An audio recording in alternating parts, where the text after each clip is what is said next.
Y'all, it's tempting to beeline it for the trailhead, but we encourage you to savor the journey and slow down when you get to town. Check out a museum, check out the arts in the park, check out music that's going on. Every night of the week here, Monday through Friday, Saturday and Sunday, I'll have something going on. Because more real talk is that our tourism economy is only as strong as our patrons will have it be. So let's get a little bit more specific, because our call to action to you is to purchase tickets to a theater production, to spend money on a meal, to buy a cup of coffee or a cocktail, enroll in a class, because $1 spent in Ely is $1 well spent. Yes, $1 spent in Ely is $1 well spent. We are asking you to spend time and money patronizing our locally owned businesses and supporting our locally managed nonprofit organizations all along the edge of the wilderness. The good news is, it's gonna be a good time. It's gonna be a great time. So Abby, what are some recommendations you have for our audience about how they can experience Ely? Well, the first thing that comes to mind for me is walking down Chapman Street in the evening.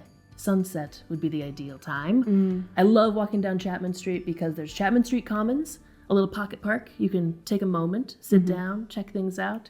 And there's also Kekikabik Studios and Potluck, who I think have the best window displays and the best lighting in town. If we're talking Experience Ely and giving recommendations, I want to make sure people know about the Broadway and the Boundary Waters program that the Northern Lakes Arts Association hosts.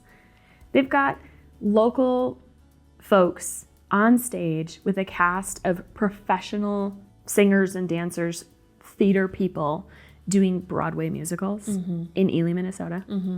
Another thing I really like in this town is you can be on a walk on the Trezona Trail for the purpose of going on a walk, and you will literally stumble into a massive watercolor show at the Miners Dry building.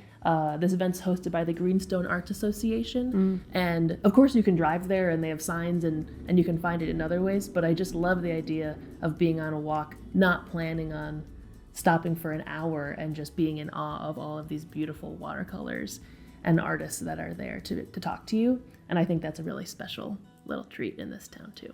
And I think it's worth lingering on the Trezona Trail in general. Sure. Like, please grab an iced coffee or a chai or a tea, a London Fog, whatever is your drink of choice from one of our many coffee establishments, and walk the Trezona Trail, because it is a really lovely snapshot of many different kind of wilderness aesthetics just in the heart of Ely. Another thing that comes to mind for me in experiencing this town is getting a huge ice cream cone from Northern Expressions. That's just right up the road from here, and they have a bunch of benches outside for adults and for little kids, and I appreciate the inclusion there. And I love the sight of all those benches full of people, full of kids, full of dogs, all the eating. line out the door. Yeah, totally. And everyone's eating ice cream or has a cone in their hand, and it's dripping down their hands, and there's chalk art on the sidewalk, and it really is a lovely little taste of summer right on that block. Another one of my favorite things is the patio or the outdoor seating at the Frisky Otter. And speaking of that, like, sunset time of day, I mean, there's likely to be live music out there on many nights throughout the summer. And I love sitting in that outdoor seating after peak heat of the day with a dirty martini. Ooh, take me there. The Frisky Otter has an excellent beverage list. I have always been a fan of breakfast sandwiches. I consume one a couple times a week, maybe more. But I will say Gators has an excellent breakfast sandwich in this town. And I love when they're open for the season, because that's a great spot for me too. Gators Grilled Cheese Emporium. Yes. That is the full name. They could also call it the Gators Breakfast Sandwich for the win. My favorite thing that I think people don't know is that Gators caters. Ah, Gators does cater. So that's important for people to know. But speaking of catering and speaking of our dynamic food scene in town, Boundary Waters Catering opened up and is operating outside of Mitska's Market. And so the folks there are offering hot lunches as well as take and bake foods and to-go lunches, and they also cater. So if you're looking to come to town with a large group or something, you can consult either of those catering businesses. Nice. Yeah, I appreciate that. A place that comes to mind for me that I wanted to shout out is Bloomers. I love heading to Bloomers and getting a bouquet of flowers for myself, for a gift for somebody else. I get flowers for the shop all the time. I love going in there and being able to describe the vibe I'm going for, or the dramatic vase I have that's looking for a flower or a bouquet of flowers. Yeah, Sandy will like handle any, she'll deal with any absurd request. Yes, she's totally game, and I love that. Where else comes to mind for you when you think about shopping in this little town? Well, I mean, I think people who are going into the wilderness or hanging out in the forest, you likely have a lot of gear. And if you need something repaired, Mayhem Mending is near Bloomers down Sheridan Street. And it's worth it for people to know that Madden at Mayhem Mending can take care of whatever your gear mending needs are. So that's really important. Yes.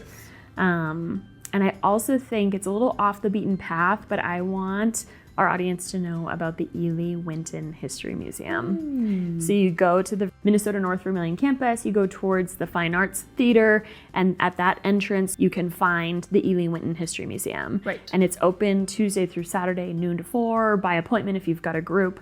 And it's a truly educational experience. It's very charming. They have like a faux kitchen set up from early 20th century, I guess you would say. Yeah. I think people should know about it and definitely check it out. Cool. I love taking a lap around town, checking out all the very cute, very eclectic shopping shops we have in this town. I love stopping in Paragus, huge selection of things. I love stopping in the Blue Loon. I love stopping in Potluck. The owners of these shops are super creative and excellent curators of spaces. Speaking of excellent curator space and shopping, the Meadows Gallery and Studios, where we're sitting right now, is one of my favorite places to come. I love your selection of earrings. And I'm also a huge fan of the Art and Soul Gallery, which is another institution in town that features all artists that are based, I think within 30 miles of Ely, 11 months out of the year. Yes. So it's featuring local artists. And so both of these shopping opportunities are a really powerful way to double down on shopping local, because you're shopping at a locally owned business and then you're also purchasing wares from local artists, which I think is really powerful. Yes. Because again, $1 spent in Ely is $1 well spent. You said it. We could never convey all that there is to do and see and experience in Ely. And that's not even our goal. Our goal is to get your minds churning and your imaginations churning with how you might take this call to action and make it your own. What else could you do? Could you add an extra day? Could you add an afternoon, add an evening in town, just to get a little taste of what's going on here? Yeah, and again, we know how important it is to get to that entry point, to get to that trailhead, to set up your tent as soon as possible, because you are so thirsty to get into the wilderness and to disconnect. But our conviction is that if you slow down when you get to town, it will make that disconnection all the more sweeter, and it will help you savor your experience. And again, our tourism economy is only as strong as our patrons will have it be. And so we want to make sure you know what resources you have to learn about all that Ely has to offer for you. So below we have some links. You'll definitely want to check out the Visit Ely Adventure Guides. You'll want to check out the latest Summer Times, and you're gonna want to check out the Visit Ely podcasts. The bad news is you're not going to be able to do it all in one trip. The good news is you're going to have to come back. So thanks for listening. Thanks for tuning in and listening to what we have to say. And we hope to see you here this summer. Cheers.